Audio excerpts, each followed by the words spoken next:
नमस्कार, the ultra foundation batch मध्ये आपल्या सगळ्यांचं स्वागत। आज आपण बघूया गुणोत्तर आणि प्रमाणचा शेवटचा पार्ट। यामध्ये आपण टाइप 10 पासून पुढचे एक्झाम्पल बघणार आहोत। त्यामुळे हा व्हिडिओ जर तुम्हाला आवडला तर नक्की तुमच्या मित्रांना शेअर करा।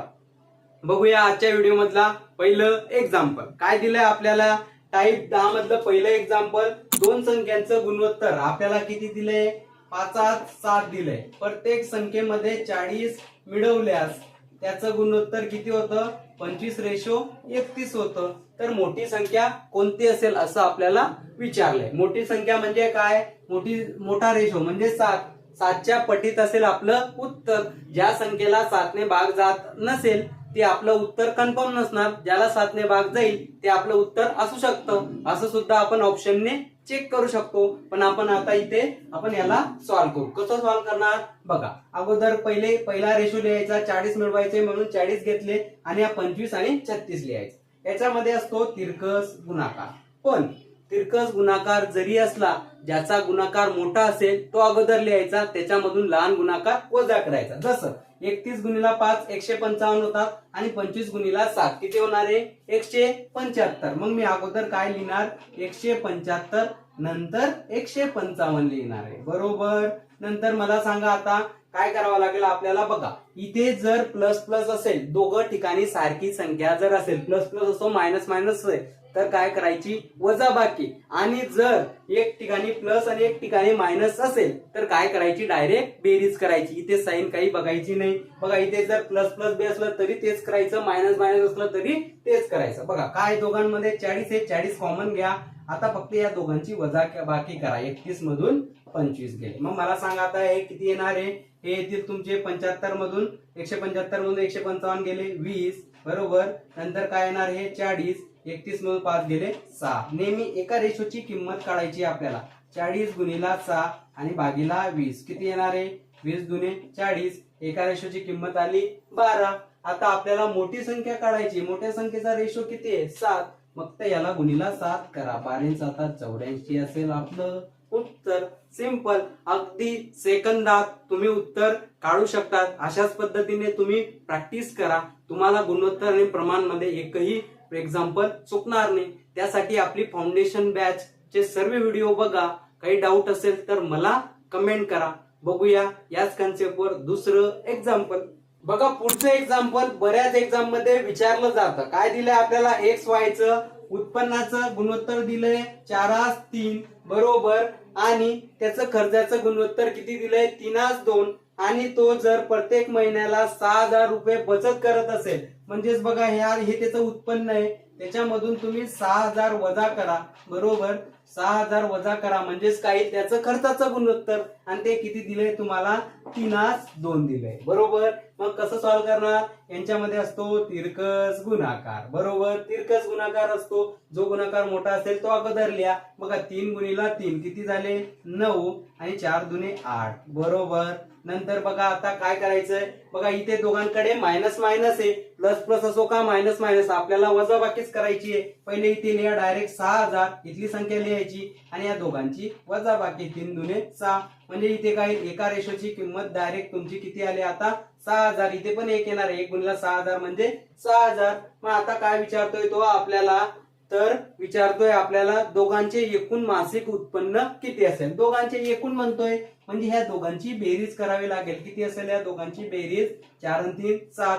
मग याला गुणिला 7 करा, 7 सकम 42 हा 7 असेल दोघांचं एकूण मासिक उत्पन्न।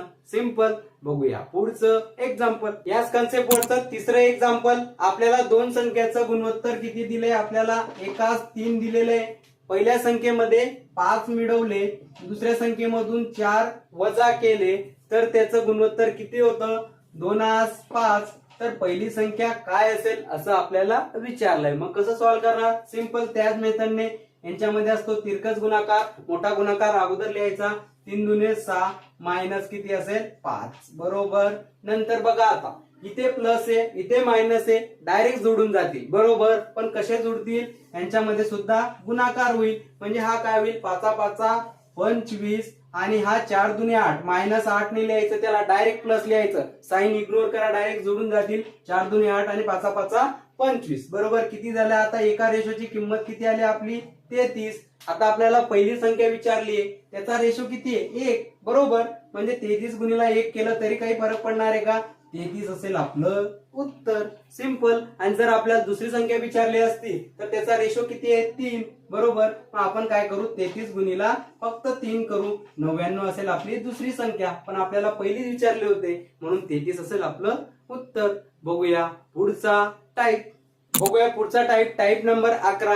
यामध्ये आपल्याला प्रश्न विचारला आहे 4, 8, 11, 29 या संख्यामधून कोणती संख्या वजा करावी जेणेकरून या संख्या प्रमाणात असतील. बघा हे प्रश्न आपण ऑप्शनने सुद्धा सॉल्व्ह करू शकतो. ऑप्शन उचलायचंय वजा करायचे आणि प्रत्येक संख्येमधून वजा करा. या दोघांचं प्रमाण इक्वल टू या दोघांचं प्रमाण असलं पाहिजे बरोबर. पण मी तुम्हाला याची मेथड सांगतो बघा कसं सॉल्व्ह करणार. काही एक्स म्हणायची गरज नाही. बघा आता बघा सुरुवातीला या दोघांचं गुणोत्तर आपल्याला कळावं लागेल. यांचा फरक सांगा बरं. 11 मधून 4 गेले 11 - 4.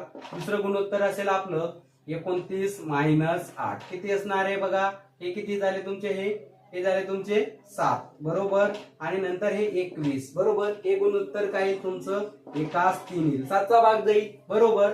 आता मला सांगा ह्या दोघांमध्ये गॅप कितीचा आहे बरं. या दोघांमध्ये गॅप फरक कितीचा आहे 4चा. आणि इथे फरक कितीचा दिसतोय आपल्याला बघा 3 मधून 1 गेले 2चा फरक दिसतोय. हा सर्वात अगोदर हा गॅप सारखा करायचा. इथे 4 येते इथे पण 4 बनवा. मग याला 2 ने गुणवा. जसं याला 2 ने गुणला ह्या प्रत्येक रेषेला 2 ने गुणवावं लागेल म्हणजे हा 2 येईल आणि हा 6 येईल. आता आला 4चा गॅप. आता बघा ही 4 पासून किती झाली आता 2 म्हणजेच किती वजा करावे लागतील तेव्हा 2 होईल. म्हणजेच बघा 4 मधून 2 गेले किती उरलंय 2 वजा करावे लागतील तेव्हाच 2 असेल म्हणून 2 असेल आपलं उत्तर. सिंपल. बघूया याच कन्सेप्टवर पुढचं एक्झाम्पल. बघा पुढचा प्रश्न या संख्यामध्ये कोणती संख्या मिळवावी जेणेकरून या संख्या प्रमाणात असतील. मग कसं सॉल्व्ह करणार. सिंपल. आपल्या त्याच मेथडने सुरुवातीला 1 सोडून 1 संख्येचा फरक घ्यायचा बरोबर. म्हणजे 7 - 5 बरोबर. गुणोत्तर घ्यायचं आपल्याला 25 - 19 किती येणार आहे. आता इथे येतील तुमचे 2 बरोबर. आणि इथे 25 मधून 16 गेले किती उरणार आहे फक्त 6 बरोबर. आता मला सांगा आता इथे परत भाग जातोय हा येईल तुमचा एकास 3 बरोबर. एकास 3 परत गुणोत्तर येत आहे. आता पहिल्या याच्यामध्ये कितीचा फरक आहे 14चा. आणि इथे कितीचा फरक पडतोय 2चा.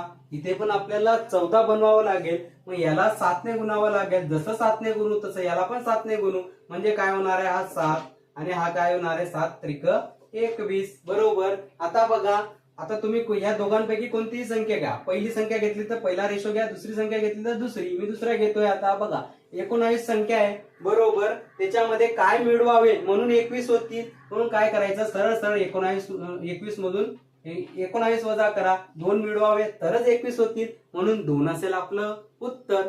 सिंपल. बघूया पुढचा टाईप.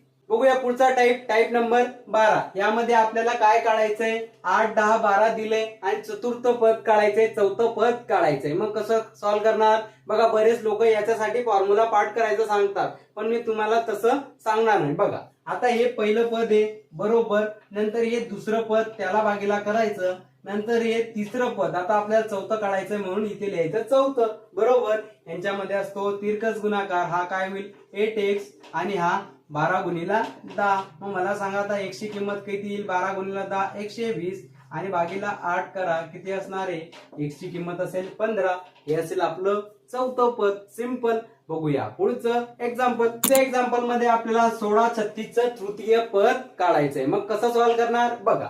पहिलं पद काय आहे 16. दुसरं पद काय 36 आणि परत दुसरं पद घ्यायचं. तिसरं काढायचंय म्हणून दुसरं घेतलं 36 बरोबर. आणि तिसरं काढायचंय म्हणून त्याला x मानतो बरोबर. यांच्यामध्ये असतो तिरकस गुणाकार. म्हणजे काय असेल 16x इक्वल टू 36 गुणिला 36 बरोबर. नंतर काय असेल बघा x ची किंमत काढायची आहे 36 गुणिला 36 आणि भागीला 16 करा बरोबर. याला भाग जातो बघा 4चा भाग जातो हा 9 येईल बरोबर. याला परत भाग जातो 4 1 4 आणि 9 चौक 36. म्हणजे उरलं काय तुमची x ची किंमत 9 गुणिला 9 काय असेल 81 असेल तुमचं तिसरं पद. सिंपल. बघूया पुढचं एक्झाम्पल. पुढच्या प्रश्नामध्ये आपल्याला 32 आणि 8 चा भूमितीमध्ये किंवा मध्यम प्रमाणपद काढायचंय. मग कसं सॉल्व्ह करणार बघा. मध्यम प्रमाणपद काढताना बघा पहिली संख्या 32 बरोबर. नंतर इथे x घ्यायचं नंतर इथे परत x घ्यायचं, नंतर 8 घ्यायचं, बरोबर. नंतर यांच्यामध्ये असतो तिरकस गुणाकार, म्हणजे हा x वर्ग होऊन जाईल आणि हा 32 गुणिला 8 होऊन जाईल, बरोबर. मग x वर्ग बरोबर काय आलं, 32 गुणिला 8 केल्यानंतर किती येणार आहे, 256. x ची किंमत काढायची आहे, वर्गमुळात 256 कोणाचं वर्गमूळ आहे, तर ते 16चं, x ची किंमत येईल तुमची 16. किंवा तुम्ही असं पण करू शकता, जर तुम्हाला भूमिती मध्य किंवा मध्यम प्रमाणपद काढायचं असेल, या दोघांचा गुणाकार करायचा आणि त्याचं वर्गमूळ घ्यायचं, एका लाईन मध्ये त्याचं आन्सर येईल. काय आन्सर आलं त्याचं, 16. बघूया पुढचं एक्झाम्पल. बघूया आजच्या व्हिडिओ मधलं शेवटचं एक्झाम्पल. काय दिलं आपल्याला, 9 k आणि 49 पारंपरिक प्रमाणात असतील तर k ची किंमत काय असेल, असं आपल्याला विचारलंय. मग कसं सॉल्व्ह करणार, पारंपरिक प्रमाणात म्हणजे 9 भागीला k चं जे प्रमाण असेल तेच k भागीला 49चं प्रमाण असलं पाहिजे, तेच गुणोत्तर असलं पाहिजे. म्हणजे याच्यामध्ये असेल परत तिरकस गुणाकार, हा k इंटू k स्क्वेअर, 49 गुणिला 9, बरोबर. आता आपल्याला k ची किंमत काढायची आहे, मग इकडे वर्गमूळ येईल 49 गुणिला 9, बरोबर. मग किती येणार आहे बघा, 49 कोणाचं वर्गमूळ आहे, 7चा वर्ग येतो आणि इथे 3 म्हणजे काय असेल, 21 असेल तुमचं उत्तर. सिंपल. अगदी अशाच अप्रोच साठी तुम्ही जेपी मॅथला लाईक शेअर सबस्क्राईब जरूर करा. आता आपण गुणोत्तर आणि प्रमाण मध्ये जवळजवळ सर्व टॉपिक कव्हर केलेले आहेत. आपला राहिला आहे प्रमाण आता दूध आणि पाण्यावरचा, त्यासाठी आपण एक वेगळा व्हिडिओ बनवू.